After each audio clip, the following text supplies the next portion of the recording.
Cela semble impossible de pouvoir passer une journée sans un sou aujourd'hui. Et pourtant, si tu te retrouves dans cette situation, surtout ne panique pas. Pas besoin d'arrêter de manger ou de contracter un prêt. Suis ces instructions et tu vivras bien, même sans argent. Il y a une chose dont tu ne peux pas te passer, c'est la nourriture. Si ton frigo et tes poches sont vides, que faire? Regarde ma liste. Numéro 1. Une option évidente est de se faire inviter par sa famille ou ses amis. Tu auras à la fois un repas et une bonne compagnie. Et pas besoin d'en avoir honte. Beaucoup de brillants artistes, écrivains et musiciens utilisaient cette méthode quand leurs revenus étaient faibles. Numéro 2. Demande à tes voisins de te prêter un peu de nourriture et invite-les chez toi une fois que ton compte sera renfloué. Numéro 3. Si tu n'as pas de proches dans ta ville et que tu commences à avoir faim, cherche des groupes de food sharing sur les réseaux sociaux. Food sharing est un mouvement écologique qui a été lancé en Allemagne pour éviter le gaspillage alimentaire. Environ un tiers de la nourriture produite dans le monde est jetée, souvent sans même être périmée. Les supermarchés, les restaurants et les traiteurs peuvent utiliser de la nourriture qui n'est plus très belle mais qui reste bonne. Certains restaurants, cafés et marchés créent aussi des événements lors desquels ils cuisinent des plats à partir de restes et les donnent gratuitement. Certains récupèrent aussi les invendus d'entrepôts et cuisinent ensuite de quoi donner à manger à ceux dans le besoin. Tu trouveras aussi les infos sur ce type d'événements sur les groupes food sharing. Numéro 4. Dans beaucoup de cafés, tu peux avoir un café gratuit qui a été payé par un autre client. Demande aux serveurs s'ils utilisent cette pratique. Numéro 5. Utilise des applis qui montrent les événements gratuits et offrent des bons de réduction pour des restaurants. Dans les grandes villes, il y a forcément des choses tous les jours, des expositions, des soirées spéciales, des présentations, pour lesquelles il y aura un buffet gratuit. Tu pourras manger et t'amuser à la fois. Parfois, tu peux aussi payer un repas avec des points collectés sur une appli, donc ne les oublie pas et sois à l'affût des bonnes affaires. Numéro 6. Va faire un marché où des agriculteurs et des petits producteurs sont présents. En général, ils distribuent des échantillons gratuits. Ça devrait bien te nourrir si tu fais tout le marché. Parfois, tu peux aussi obtenir une belle réduction ou quelque chose de gratuit si tu publies une bonne critique sur un restaurant sur Internet ou si tu remplis d'autres conditions. N'aie pas non plus peur d'ajouter une pub sur ton compte Instagram si tu as beaucoup de followers. Numéro 7. Avant l'argent, les hommes utilisaient le troc. Si tu crois que c'est dépassé aujourd'hui, tu serais surpris. Tu peux échanger beaucoup de choses ou de services contre de la nourriture. Publie un message sur les groupes ou les applis réservés au troc. Ça marchera d'autant plus si tu sais dessiner, faire des travaux manuels ou d'autres choses utiles. Tu peux aussi proposer de garder des enfants ou de promener des animaux. Si tu as un vieux téléphone ou un iPod, ou tout autre appareil que tu n'utilises plus, tu peux aussi l'échanger contre de la nourriture ou de l'argent. Numéro 8. Va dans un restaurant et propose d'aider au service, à la plonge ou au ménage en échange d'un repas. Numéro 9. Inscris-toi à la newsletter d'un supermarché qui peut t'indiquer comment récupérer les invendus. Les petits magasins te donneront peut-être de la nourriture si tu les aides à trier leurs fruits et légumes. Numéro 10.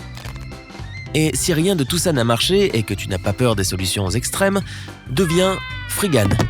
Ça rime avec vegan, mais ce terme désigne les personnes qui refusent le consumérisme et récupèrent les aliments et les ressources jetées par la société plutôt que d'en acheter encore plus au niveau industriel. Et ils n'attendent pas qu'on leur propose de la nourriture. En fait, les frigans la cherchent jusque dans les poubelles. Eh oui, ils trouvent leur repas en fouillant dans les poubelles. Ils appellent cela de la consommation consciente et ils mangent les restes de nourriture par idéologie plutôt que par nécessité. Le terme frigan a été inventé en 1995 par Keith McHenry, le leader d'un groupe bénévole qui distribue de la nourriture auprès des sans-abri.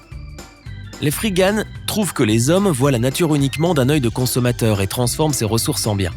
Ensuite, ils gaspillent énormément car il est beaucoup plus facile de jeter et de racheter plutôt que de recycler. Leur noble mission est d'empêcher autant de gaspillage alimentaire que possible. Ça peut te motiver si tu es obligé de faire les poubelles. Tous les frigans connaissent les bennes à ordures, que ce soit les poubelles privées ou celles proches de restaurants ou de supermarchés où l'on trouve toujours beaucoup de nourriture. Ils utilisent des gants en plastique et des masques et essaient de s'arranger avec les propriétaires pour qu'ils empilent la nourriture dans des récipients plutôt que de la jeter nonchalamment dans la poubelle. Même si ces derniers n'acceptent pas toujours de le faire. Parfois, tu ne trouveras presque rien à manger, mais si tu as de la chance, tu auras de quoi tenir plusieurs jours. N'oublie pas qu'il y a des risques sanitaires à fouiller dans les poubelles. Accepte ces risques avant de te lancer dans cette démarche un peu extrême. Bon, maintenant tu sais que tu ne mourras pas de faim, même sans argent. Mais pour le reste, se déplacer, s'habiller et s'amuser. S'il fait assez beau, tu peux te déplacer en vélo. En plus, ça aidera aussi la planète. Tu peux aussi faire du stop, mais ça peut être dangereux. Et puis tu devras sûrement changer plusieurs fois de voiture avant d'atteindre ta destination. Tu peux aussi t'acheter un ticket de bus ou de métro avec l'argent que tu auras gagné en échange des services dont on a parlé. En revanche, n'essaie pas de frauder dans les transports en public. Si tu te fais attraper, tu auras une amende et tu devras payer avec de l'argent, que tu n'as même pas. Pour tout ce qui est vêtements, meubles, appareils ménagers et tout ce que tu veux, tu peux tout trouver sur les réseaux sociaux ou des applis spéciales, soit gratuitement, soit contre d'autres objets. Tu peux aussi aller dans des friperies et trouver des vêtements très bon marché si jamais tu as un peu d'argent.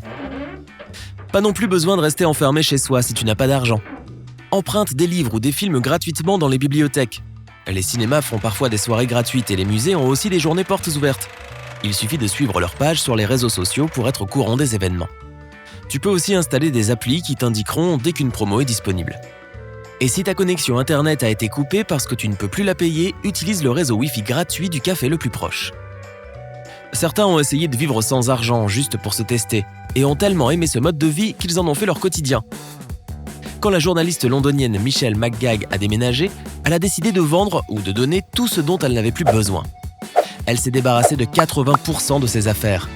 Ça l'a fortement marquée et elle a réalisé qu'elle était ancrée dans le cycle du consumérisme, gagner de l'argent pour acheter des choses dont elle n'a pas vraiment besoin et qui ne la rendent même pas heureuse. Elle est même allée plus loin en arrêtant tout achat inutile pendant 1 an. Elle dépensait environ 37 $ par semaine, ce qui couvrait les 3 repas par jour pour elle et son mari, ses produits de toilette et de ménage. Et elle s'est rendue compte que ce n'était pas difficile d'économiser de l'argent. Les petits achats auxquels tu ne prêtes pas attention se transforment souvent en grosses dépenses. Michelle a compté. Elle dépensait 490 $ par an en café, alors qu'elle n'aimait pas tellement ça. Elle a passé beaucoup de temps à chercher des promotions et à aller au travail en vélo. Mais ça valait le coup. Elle a fini plus riche en argent, mais aussi en savoir. Elle a pu rembourser une grande partie de son prêt et a réalisé qu'elle n'avait pas besoin de rester endettée auprès de la banque pendant 25 ans. Elle avoue qu'elle ne gardera pas son mode de vie si frugal, mais qu'elle arrêtera d'acheter des tonnes d'objets inutiles comme avant. Tu as d'autres idées pour survivre sans argent ? Dis-moi dans les commentaires. Si tu as appris quelque chose de nouveau aujourd'hui, aime cette vidéo et partage-la avec un ami. Et voilà d'autres vidéos cool que tu aimeras sûrement. Choisis celle de gauche ou de droite et reste du côté sympa.